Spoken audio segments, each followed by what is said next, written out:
জামালপুর জেলার সরিষাবাড়ী উপজেলা প্রশাসনের আয়োজনে যথাযোগ্য মর্যাদায় 17 এপ্রিল ঐতিহাসিক মুজিবনগর দিবস ও স্বাধীনতা শীর্ষক আলোচনা এবং দোয়া মাহফিল অনুষ্ঠিত হয়েছে। আজ বুধবার উপজেলা পরিষদের হলরুমে সকাল 10টায় এই আলোচনা সভা ও দোয়া মাহফিল অনুষ্ঠিত হয়।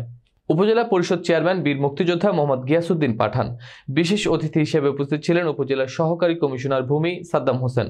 আর উপস্থিত ছিলেন সরিষাবাড়ী থানার ওসি তদন্ত ফয়সাল আহমেদ, বিভিন্ন ইউনিয়ন পরিষদের চেয়ারম্যান, বিভিন্ন দপ্তরের প্রধান, শিক্ষকগণ, মসজিদ, মাদ্রাসা, মন্দির ও অন্যান্য প্রতিষ্ঠানের প্রধানগণ এতে উপস্থিত ছিলেন।